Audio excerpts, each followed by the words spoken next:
Big TV భక్తి సమాచారం WhatsApp ఛానల్లో జాయిన్ అవ్వండి. అన్ని విశేషాలు ఎప్పటికప్పుడు తెలుసుకోండి. ఈరోజు అత్యంత దివ్యమైన, భవ్యమైన, పరమోత్తమైన, పరమ ఉత్కృష్టమైనటువంటి శుభ సమయం. ప్రజాపిత ఈశ్వరీయ బ్రహ్మకుమారి సంస్థ తెలుగు రాష్ట్రాల్లో, తెలంగాణ రాష్ట్రంలో ఉన్నటువంటి ఈ శాంతి సరోవరంలో ఉన్నటువంటి గ్లోబల్ పీస్ ఆడిటోరియంలో సంత సమాగం దివ్య సమర్పణ్ అభినందన్ సమారోహ అనేటువంటి కార్యక్రమానికి వేదికపై ఆశీలైనటువంటి పరమహంస పరివ్రాజకాచార్య జీయర్ రామానుజాచార్య కర్పత్రిజీ మహారాజ్ దివ్య చరణ కమలకు అనన్య భక్తితో నమస్కరిస్తూ, అదేవిధంగా పూజ్యశ్రీ మహామండలేశ్వర్ అస్తోజీ మహారాజు వారి దివ్య చరణాలకు నమస్కరిస్తూ, పూజ్య మాతాజీ సుమిత్రానంద సరస్వతి మాతాజీ వారికి నమస్కరిస్తూ, అదేవిధంగా సనాతన హైందవ ధర్మములో నిత్యము ప్రయాణం చేస్తూ ధర్మానికి గ్లాని కలిగేటప్పుడు తన వంతు నా గొంతును ఎత్తి ప్రజల్లో ఈరోజు తెలుగు రాష్ట్రాల్లో ధర్మాన్ని కాపాడినటువంటి మా రమణమూర్తి వారికి కూడా దివ్య శుభాశీస్సులు తెలియజేస్తూ, ఇంత చక్కటి దివ్యమైన భవ్యమైన కార్యక్రమాన్ని చక్కగా ప్రతిపాదించినటువంటి హైదరాబాదు తెలంగాణలో ఉన్నటువంటి ఈ సంస్థ అమ్మవారైనటువంటి కులదీప్ దీది అమ్మవారు వారికి కూడా సద్గురుల యొక్క శుభాశీస్సులు తెలియజేస్తూ, వారి పేరులోనే కులదీప్ అని ఉంది. కులదీప్ అంటే కులములో దీపము వెలిగించిన వారని కాదు. కులము అంటే సమాజము, కులము అంటే వ్యవస్థ, కులము అంటే విశ్వం. విశ్వంలో జ్యోతి వెలిగించడము అంటే జ్యోతి అంటే వెలుతురు, వెలుతురు అంటే జ్ఞానం. విశ్వానికి జ్ఞానం అందించినటువంటి తన జీవితమంతా సాక్రిఫైస్ చేసినటువంటి కులదీప్ మాతాజీ గారికి మరి ఒకసారి మనం అందరం అభినందనలు తెలియజేస్తూ, ఈరోజు విశేషంగా మౌంట్ అబు నుండి వచ్చినటువంటి ఉషాదిది మాతాజీ వారు చక్కటి ఉపన్యాసం ఇప్పుడు చెప్పారు. గతంలో కూడా నేను మౌంట్ అబులో విన్నాను. ఉషా అంటే ప్రకాశం. ఇద్దరు కూడా అనుకునే పేర్లు పెట్టుకున్నారేమో. ప్రకాశం అంటే తేజస్సు. సమాజంలో తేజస్సుని ప్రతిభవించడానికి కావలసినటువంటి లక్షణాలు ఉన్నటువంటి మన ఉషాదిది అమ్మవారు కూడా వారికి కూడా సద్గురుల యొక్క శుభాశీస్సులు తెలియజేస్తూ, ఈరోజు ఇంత దివ్యమైనటువంటి కార్యక్రమంలో పాల్గొని సమర్పణ భావంతో సంపూర్ణమైనటువంటి తన జీవితాన్ని సాక్రిఫైస్ చేస్తూ ధార్మిక జీవనంలో ముందుకు కొనసాగటానికి వచ్చినటువంటి వెనక ఉన్నటువంటి ఆ మాతాజీలు ఎవరైతే ఉన్నారో వారందరూ కూడా సాక్షాత్ సరస్వతి మాతల్లాగా కనిపిస్తున్నారు. వారందరికీ శుభాశీస్సులు తెలియజేస్తూ, సమర్పణ అంటే ఏంటి అర్థం? దైనందిన జీవితంలో యుగయుగాల నుండి అనిత్యమైనటువంటి పదార్థాలని విడిచిపెట్టి నిత్యమైనటువంటి పదార్థము, నిత్యమైనటువంటి సద్వస్తు యొక్క పరమాత్మని అందుకోవడానికి ప్రయత్నం చేసినటువంటి ప్రయాణమే సమర్పణ అని మీకు సభాముఖంగా తెలియజేస్తున్నాను. మాకు బ్రహ్మకుమారీస్ వారికి ఉన్నటువంటి పరిచయము, అనుభవం మీకు రెండు విషయాల్లో చెప్పాలి. యద్వద్విభూతి మత్సత్వం శ్రీమదూర్జితమేవ వా తత్తదేవావగచ్చత్వం మమ తేజోంస సంభవం మమ తేజోంస సంభవం. జగద్గురు శ్రీకృష్ణ పరమాత్మ చెప్పినటువంటి వాక్యం ఇది. చరాచర సృష్టిలో వస్తువులు కానీ, పశువులు కానీ, పక్షులు కానీ, మానవులు కానీ అందరిలో కూడా భగవంతుని యొక్క అంశ ఉంది. అయినప్పటికీ భగవంతుని యొక్క ప్రత్యేకమైన విశేషమైన గుణాలు కొంతమందిలో ఉంటాయంట. అటువంటి విశేష గుణాలు కలిగిన వారు పక్షుల్లో కూడా ఉన్నాయి. ఇప్పుడు ఇందాక చక్కగా నాట్యం చేశారు పిల్లలంతా కూడా. ఒక్కొక్కరు చక్కగా నాట్యం చేస్తే ఏమంటున్నాము? నాట్య మయూరి అంటున్నాం. మయూరి అంటే నెమలి, అంటే భగవంతుని యొక్క ప్రత్యేకమైన అంశ నెమల్లో ఉండడం, ఉత్కృష్టమైన జన్మ ఎత్తినట్టు మానవుడికి కూడా ఆ పేరు పెట్టుకుంటున్నాం. అదేవిధంగా చక్కగా ఎవరైనా గానాన్ని ఆలపించారు. ఇందాక ఒక దీది వచ్చి గాన కోకిల అంటారు. కోకిలలో కూడా ప్రత్యేకమైనటువంటి భగవాను యొక్క అంశ ఉందని. అదేవిధంగా ఈ భారతదేశంలో భగవంతుని యొక్క పరమాత్మ యొక్క ప్రత్యేకమైనటువంటి అంశ కలిగిన వారు దాదా లేఖరాజ్ ఖూబ్చంద్ కృపలాని గారు. భగవంతుని యొక్క ప్రత్యేకమైన అంశ ఉండబట్టే వారు 60 సంవత్సరాల్లో 1936లో ఓం మండలి అన్నటువంటి ఒక వ్యవస్థను ఏర్పాటు చేస్తూ, ఆ రోజుల్లో భారతదేశంలో ఇన్ని రంగులు లేవు. బ్రిటిష్ సామ్రాజ్యం, ఇండిపెండెన్స్ లేదు.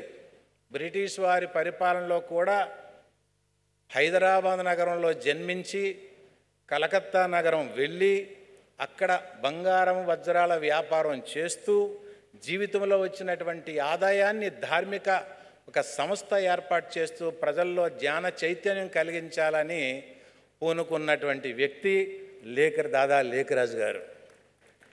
ఈరోజు ఆ కార్యక్రమం వారు చేసినటువంటిది ప్రపంచంలో 140 దేశాల్లో విస్తరిస్తూ ప్రజలకు జ్ఞాన చైతన్యం కలిగిస్తున్నారు. ఒక విషయం చెప్పాలంటే 1800 నుండి 1900 వరకు భారతదేశంలో మహాత్ములందరూ పుట్టారు. 1835లో షిరిడి బాబా గారు, 1836లో రామకృష్ణ పరమహంస వారు, 1850లో శారదామాంబ, 1863లో స్వామి వివేకానంద, 1870లో రమణ మహర్షి, అదేవిధంగా మనకి శివానంద సరస్వతి, శంకర జయేంద్ర సరస్వతి, లేఖరాజ్ దాదా, మొత్తం అందరూ కూడా కారణ జన్ములై భారతదేశంలో పుట్టి ఈ జ్ఞాన చైతన్యాన్ని ముందుకు తీసుకొచ్చినటువంటి పరిస్థితి కలిగించారు.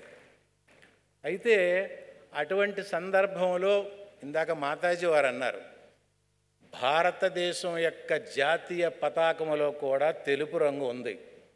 తెలుపు శాంతికి చిహ్నం. ఉత్తరాదిలో సన్యాసులు కూడా ధవల వస్త్రాలతోనే ఉన్నారు, అక్కడ సాంప్రదాయాలు. అంతేకాకూడదు, ఆ రోజు ప్రజాపిత లేఖరాజ్ దాదా గారు ఈ తెల్లటి వస్త్రాలు ధరింపచేయడానికి కూడా ఒక కారణం ఉంటుంది అన్నటువంటి నా అభిప్రాయం. ఏమిటి అంటే, తెలుపు వస్త్రం ఎప్పుడూ కూడా మనసు యొక్క నిర్మలత్వానికి నాంది. తెల్లటి వస్త్రం మీద చిన్న డాగు పడినా స్పష్టంగా కనిపిస్తుంది. అంటే మనసు యందు కూడా ఏ చిన్న డాగు లేకుండా, ఎటువంటి మలినాలు లేకుండా మానవుడు నిర్మలమైనటువంటి జీవితం గడపాలి అన్నటువంటి ఒక సదుద్దేశంతో వారు ఆ రోజులు పెట్టుంటారేమో అని మా అభిప్రాయం. ఫ్లైట్లో వెళ్ళొచ్చు, ట్రైన్లో వెళ్ళొచ్చు, బస్సులో వెళ్ళొచ్చు, కారులో వెళ్ళొచ్చు, నడిచి వెళ్ళొచ్చు, కానీ చేరుకున్నది ఎక్కడికి? ఢిల్లీనే. ఆ విధంగా ఈరోజు ఈ భారతదేశంలో ప్రపంచ దేశాల్లో భారతదేశాన్ని విశ్వగురువుగా చెప్పారు అంటే ఎంతోమంది ఎన్నో వస్తువులు తయారు చేశారంటారు, కానీ భారతదేశానికి మించినటువంటి పవిత్రమైన భూమి విశ్వంలో ఎక్కడా లేదు, రాదు, రాబోదు. ఈ విషయాన్ని ప్రపంచమంతా చెప్పటానికే రామకృష్ణ మిషన్, చిన్మయ మిషన్, బ్రహ్మకుమారీస్, ఇలాగ వందలాది మిషన్లు, వందలాది ధార్మిక సంస్థలు భారతదేశంలో పనిచేస్తున్నాయి. జై శ్రీరామ్. ఈరోజు ఇంత పవిత్రమైనటువంటి భూమిలో మనం ఆనందంగా తిరుగుతున్నాము అంటే కారణం సాక్షాత్తు రామచంద్రుడు పరిపాలించినటువంటి దేశం కాబట్టి ఇది రామరాజ్యంగా మనం చెప్పుకుంటున్నాం. అయోధ్య నుండి మహాత్ములు వచ్చారు దానికోసం ఇక్కడికి. అలాంటి సందర్భంలో ఈరోజు నాకున్నటువంటి అనుభవం 2022 జూన్లో అఖిల భారత సంత సమ్మేళనానికి నన్ను ఆహ్వానిస్తే వెళ్ళాను. 3 రోజుల పాటు అక్కడ హిందీలో మా గురువు గారు మాకు అనుగ్రహించినటువంటి విద్యను చెప్పటం జరిగింది. నేను ప్రత్యక్షంగా చూసినటువంటి విషయం ఏమిటంటే, ఆ రోజు బ్రహ్మకుమారి సంస్థ మౌంట్ అబులో 30,000 మంది భారతదేశం నుండి భక్తులు వచ్చారు. ఒకళ్ళు కాదు, ఇద్దరు కాదు. ఈ 30,000 మంది కూడా ఇండోర్ స్టేడియంలో, ఇండోర్ ఆడిటోరియంలో సభలు పెడితే పిన్ డ్రాప్ సైలెన్స్గా సభలు విన్నారు. నాకు చాలా ఆశ్చర్యం వేసిందంటే, ఒక ఇంటిలో 4 చుట్టాలు వస్తే ఇంటి యజమాని చాలా కంగారు పడతాడు. వీళ్ళకి ఏం వండాలి, ఏం పెట్టాలి, ఏం చేయాలని వాడికి నిద్ర పట్టదు. 30,000 మంది ఉదయము కొన్ని నిమిషాల్లో అల్పాహారం చేస్తున్నారు, మధ్యాహ్నం చక్కగా భోజనం చేస్తున్నారు, రాత్రికి మళ్ళీ భోజనము అల్పాహారాలు చేస్తున్నారు. అంటే ఈ 30,000 మందికి ఎవరికి కూడా ఏ ఆటంకము లేకుండా ఆనందంగా ఒక వ్యవస్థ నడుపుతున్నారు. అంటే బ్రహ్మకుమారిస్ వ్యవస్థలో ఎంత క్రమశిక్షణ ఉందో మనం తెలుసుకోవాలి. ఇందాక మేము వచ్చిన వెంటనే మాకు దీది అన్నారు, మీ ఇంటికి వచ్చారు స్వామీజీ అని. అమ్మా, ఇది మా ఇల్లు కాదు, మన ఇల్లు అని చెప్పాం. ఈ విశ్వమంతా కూడా మన ఇల్లే, మనం ఇక్కడ అక్కడ లేదు, ఇందుగాలండి అందు లేడనే సందేహము వలదు చక్రపడినట్టు ప్రతి దగ్గర మనం ఉంటున్నాం. అలాంటి ఉత్కృష్టమైన వ్యవస్థలో వచ్చేటప్పుడు అందరూ కూడా ఒకటే ఆలోచించాలి. ఆధ్యాత్మిక జీవితము గడపాలి అంటే మనస్సులో ఎటువంటి కోరికలు ఉండకూడదు. మనస్సు అత్యంత నిర్మలముగా ఉండాలని మనకి భారతీయ వేదమైనటువంటి కఠోపనిషత్తు చెప్తుంది. యథా సర్వే ప్రవచ్యంతే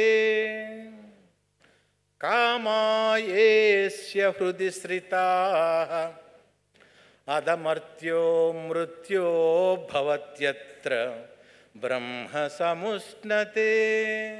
ఆధ్యాత్మిక జీవితము అంటే అంత సాధారణమైనది కాదు, అత్యంత కష్టమైనది. వాడి అయినటువంటి కత్తి తాలూకా పదును ఎలాగుంటుందో అంతకన్నా ప్రమాదమైనటువంటి క్లిష్టమైనటువంటిది ఆధ్యాత్మిక జీవితం. అందులో వాళ్ళు అన్నీ విడిచిపెట్టుకుంటూ ఇటువంటి జీవితంలో వస్తున్నారు అంటే, ఎక్కడ ఏ ప్లాట్ఫారం మీద ఉన్నా, ఎక్కడ ఉన్నా నేను ఎందులకు జన్మించాను, నేను జన్మించిన తర్వాత నా జీవితానికి మార్గం ఏమిటి, పరమార్థం ఏంటి, నేను ఏ విధంగా నేను దీనిలో ఈ మానవ జీవితాన్ని సార్థకత చేసుకొని నా వలన ఈ ప్రపంచానికి, సమాజానికి నేను ఉపయోగపడతానన్నటువంటి ఆలోచించడానికి మాత్రమే భగవానుడు 84 లక్షల రకాల జీవుల్లో మానవుణ్ణి జన్మ ఇచ్చాడు మనకి. దీన్ని కానీ మనం విడిచిపెట్టుకుంటే మనకి పశువులకి ఏమీ తేడా లేదు. ఈరోజు తులసీదాస్ అన్నారు, సత్యవచన్ పరస్త్రీ మాతృ సమాన్ ऐसे होगा तो तुलसी जूड़ जबान అన్నాడు. ऐसा नहीं मिले तो तुलसी जूड़ जबान. సత్యవచనము పరస్త్రీ మాతృ సమానం. ఒక స్త్రీ కనిపించిన వెంటనే వారిలో ఒక గంగామాత కనిపించాలి, ఒక భారతమాత కనిపించాలి, ఒక పార్వతీమాత కనిపించాలి, ఒక అమ్మవారు కనిపించాలి. ఆ భావనలో ప్రయాణం చేసినటువంటి ఏకైక దేశము విశ్వంలో భారతదేశం ఒకటే. For more videos like this, subscribe Big TV channel.